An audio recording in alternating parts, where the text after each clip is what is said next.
אחיי ורעיי בני הישיבות הקדושות, הליטאיות והחסידיות, הספרדיות והאשכנזיות, אברכים יקרים, רבני וראשי הישיבות ותלמידי החכמים שבכל אתר ואתר. ברצוני לומר לכם דברים לקראת זמן חורף הבא עלינו לטובה. ואנוכי עפר ואפר. אינני מבקש שתקשיבו לי מחמת שאני ראש ישיבה או רב, אלא הקשיבו ללב מורתח, לעיניים הדומעות. מכוח בני הקדוש, בן הישיבה אמיתי צבי, שמסר נפשו על קידוש השם, והשבוע יחול היורצייט שלו. ואנא קבלו האמת ממי שאמרה, אפילו קטן שבקטנים, ולא תגורו מפני איש, והעבירו דבריי איש לרעהו, בבקשה, ודברים היוצאים מן הלב, ייכנסו אל הלב. בעזרת השם יחזרו כל הישיבות בעוד שבוע, ואין העולם מתקיים, אלא בשביל הבל פיהם של תינוקות של בית רבן. וכולנו יודעים, כי הם חיינו ואורך ימינו, ובהם נהגי יומם ולילה. ויודעים מה שאמרו חז"ל, לא מאסתים ולא גאלתים לכלותם, וכי מה נשתייר להם שלא נגלו ולא נמסו, ועלו כל מתנות טובות שניתנו להם, ניטלו מהם, ואילולי ספר תורה שנשתיירה להם, לא היו משונים מאומות העולם כלום. אין לנו בלי התורה כלום, והעבודה של כולנו היא להקים את דברי התורה הזאת, ועל ידה לקיים את שארית ישראל. ודווקא בגלל שכולנו שותפים בכך, אני רוצה לספר לכם מה המציאות אצלנו.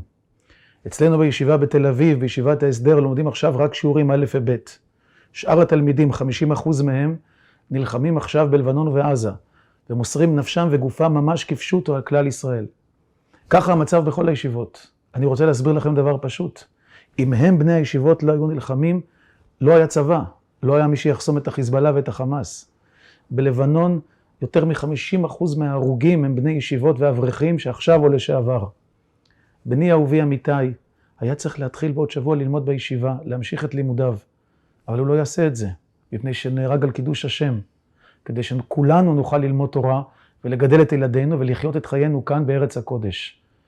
כמו אמיתי, יש עוד כמעט 200 בחורי ישיבות ואברכים. רק מהחג ועד עכשיו נהרגו כמעט 15 בעלי משפחות גדולות, 4, 6 ו8 ילדים, שכולם תלמידי חכמים או רבנים או בעלי בתים, שכל רגע בחייהם עוסקים בתורה, והם השאירו אלמנות ויתומים לעשרות ובסך הכל למאות רבות. וכמותם יש אלפי פצועים בני ישיבות ואברכים ובעלי בתים שעוסקים בתורה ולא יכולים לתפקד. אבל זה לא הכל. להבדיל בין המתים לבין החיים, יש עשרות אלפים שמשרתים בצבא עכשיו, השם ישמור צאתם ובואם, כי מלאך אביצה ולך לשמורך בכל דרכיך. והם כבר שנה ברציפות רק עם הפסקות קצרות, לא בבית. והפרנסה שלהם מתמוטטת, והנשים שלהם אלמנות חיות, רחמנא ליצלן, לא יכולות יותר לשאת את המצב. והילדים בבחינת יתומים בחייהם ואין אב, ואין מי שיחליף אותם. ואני רוצה לפנות ללב הגדול שלכם, שהרי ישראל הם רחמנים וגומלי חסדים, וגם לנקודת האמת התורנית שלכם כעובדי השם, ולומר לכם, אם אתם עוסקים עכשיו בהלכות שמיטה ויובל ברמב"ם, אתם לא בפרשה, זו לא הסוגיה. מי שיש לו שכל ישר יודע שגם בזמנים רגילים אי אפשר לסמוך על דברים שאינם מפורשים, ושהרמב"ם אמרם כדברי אגדה, על כך שכל אדם יכול להיות עובד השם כמו הלוויים, כל אדם יכול להיות משרת השם כמו הלוויים, ויזכה בנחלה. הרי אתם יודעים שכל הפטורים מהמלחמה, כללם הרמב"ם בהלכות מלכים שלו, הוא לא הזכיר שום פטור, אלא 3 הידועים והירא ורך הלבב. גם זה במלחמת הרשות ולא במלחמת המצווה. ואתם יודעים את האמת שפלפול דחוק כזה ברמב"ם לא היה עובר בשום סוגיה אחרת, לא אצל החזון איש ולא אצל רב חיים בריסקר, ולא אצל רב מאיר שמחה, זכר צדיקים לברכה. אבל אפילו אם מישהו מתעקש שככה שמע ברבותיו, לא זה הדרך ולא זה העיר וזה לא הסוגיה. ומי שמצטט עכשיו הלכות שמיטה ויובל הוא מה שקוראים חלק מהקונספציה. כי זו סוגיה שמלפני שנה ויותר, שאז חשבנו, כולנו, שאין לנו אויבים אמיתיים ואין סכנה לעם ישראל, וגם הצבא חשב שהוא יכול להסתדר בלי לגייס את בני הישיבות, ויהיה צבא קטן וחכם, ובמצב כזה בוודאי יש על מה לדבר, שעילויים ומי שתורתם אומנותם לא יפסיקו מלימודם. אבל הרי עכשיו אנחנו כולנו יודעים שקמו עלינו לכלותנו, כגדולי הצוררים בכל הדורות, המן הרשע והיטלר יימח שמו וחמלניצקי, ואפס עצור ועזוב. והסוגיה בשמיטה ויובל היא בכלל לא הסוגיה, ואפילו לא בהלכות מלכים, אלא הסוגיה בהלכות שבת. כך כתב הרמב"ם בפרק ב' הלכה כ"ג. גויים שצאו על עיירות ישראל, אם באו על עסקי ממון, אין מחללים עליהם את השבת, ואין עושים עמה מלחמה. ובכל מקום, אם באו על עסקי נפשות, או שערכו מלחמה, או שצרו סתם, יוצאים עליהם בכלי זין ומחללים עליהם את השבת. ומצווה על כל ישראל שיכולים לבוא ולצאת, שוב, על כל ישראל שיכולים לבוא ולצאת, ולעזור לאחיהם שבמצור, ולהצילם מיד הגויים בשבת, ואסור להם להתמהמה למוצאי שבת. ומתוך דברי הרמב"ם הברורים והבהירים הללו, כתב מרן החזון איש זצ"ל, באור החיים קי"ב, סעיף ו', נראה, דהא דתנן במלחמת מצווה אפילו חתן מחדרו, היינו שהוא לא פטור. לא איירי בזמן שצריכים לעזרתם לניצחון המלחמה. שזה אומר החזון איש פשוט, זה פשיעה, זה בשביל פיקוח נפש והצלת העם, כולם חייבים. אלא אפילו בזמן שאין צורך, כלומר בזמן הקונספציה לפני שנה למספר מסוים, אז הם לא פטורים.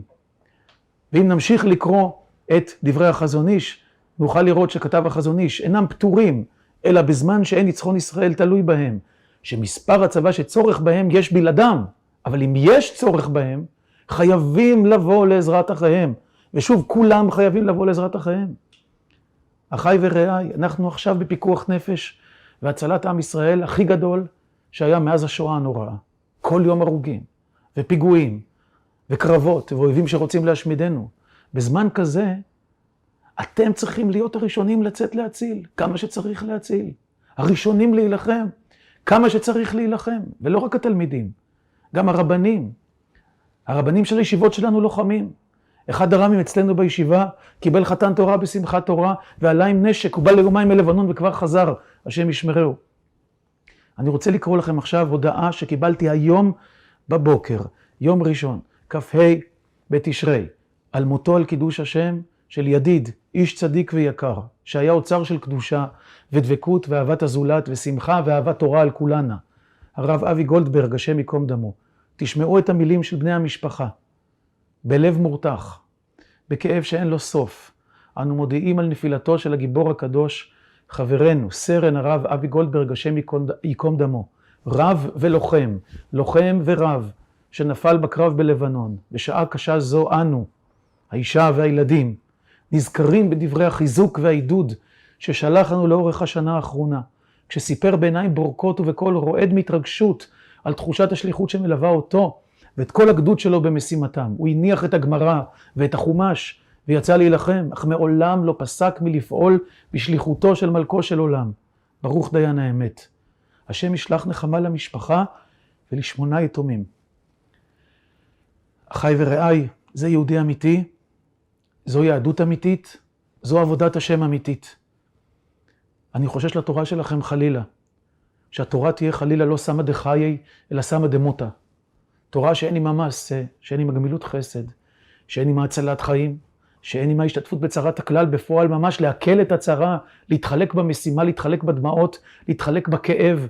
זו לא תורה, אם זה יימשך חס וחלילה. אם המצב הזה יימשך, ואלה מתים ואלה חיים, ואלה מתמוטטים וקורסים, והאנשים האלה לא ישנות ולא אוכלות, ואצל האחרים הכל כרגיל, זאת תהיה אטימות ואכזריות נוראה, השם ירחם. על תורה כזו אין שכר חלילה. ישרים דרכי השם, וצדיקים ילכו בם, ופושעים ייכשלו בם.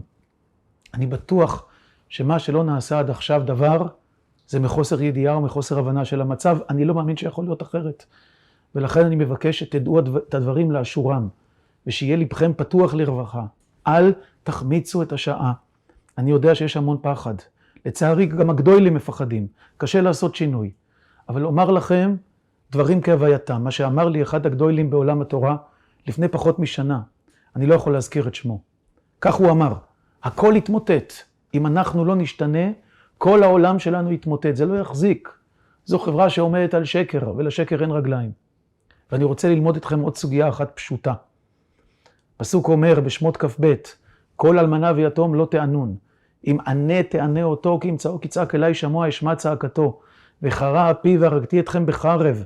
והיו נשיכם אלמנות ובניכם יתומים. חס וחלילה, חס וחלילה. אני עכשיו צועק ובוכה כדי שזה לא יקרה, אבל מידת הדין מתוחה. יש המון אלמנות ויתומים, המון. למה?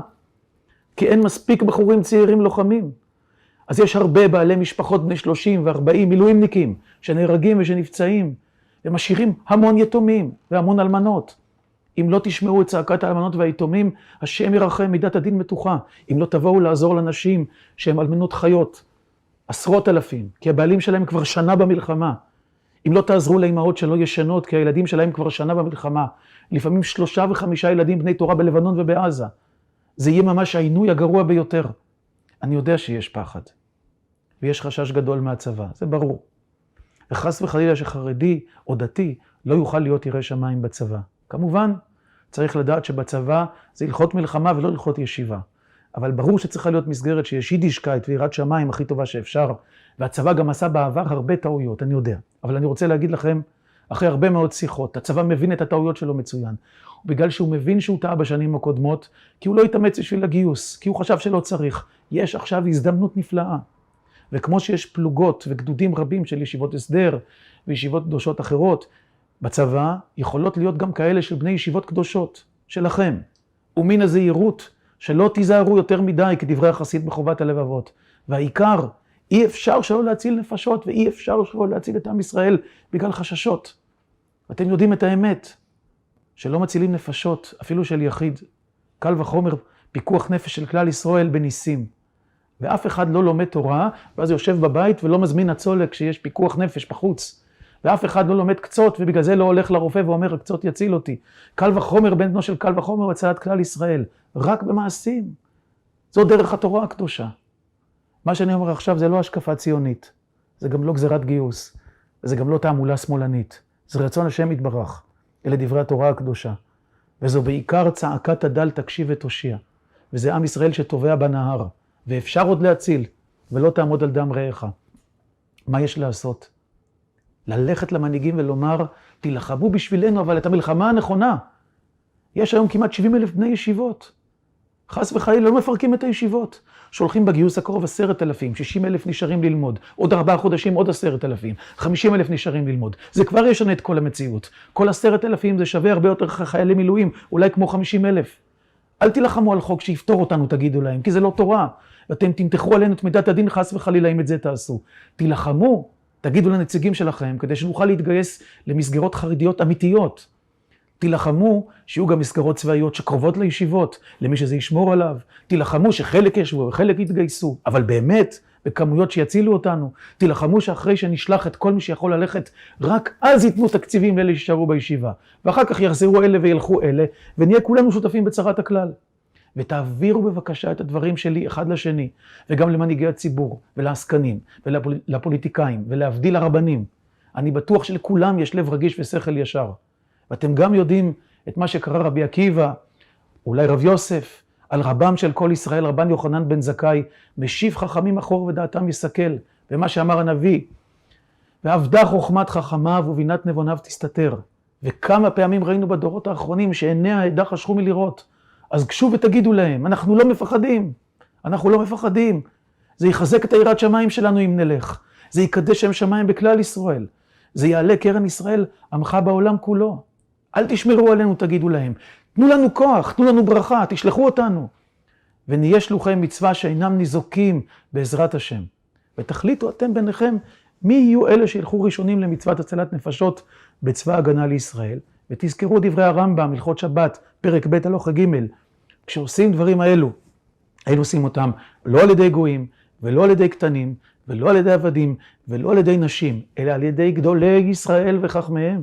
ואסור להתמהמה בחילול שבת לחולה שיש בו סכנה, שנאמר, אשר יעשה אותם האדם וחי בהם ולא שימות בהם. הלמדת שאין משפטי התורה נקמה בעולם, אלא רחמים וחסד ושלום בעולם. אז אפשר שילכו אלה שלא לומדים, או לומדים מעט. אבל חשוב שילכו למצווה הגדולה גם רבנים וגדולים ולומדים אמיתיים, להראות לכל עם ישראל שמשפטי התורה אינם נקמה חלילה, אלא רחמים וחסד ושלום בעולם. כי אתם יודעים שכך הם משפטי השם באמת. בני הישיבות, אברכים, רבנים, תלמידי חכמים יקרים, אל תתחילו את הזמן, אל תחזרו לישיבות, לפני שתעשו מעשה. זו אזעקת אמת, זו זעקה מלב נשבר שרואה בצרת עמו. אתם יכולים עוד להציל את רבבות ישראל הנאנקים. אתם יכולים להציל את כבודה של תורת ישראל.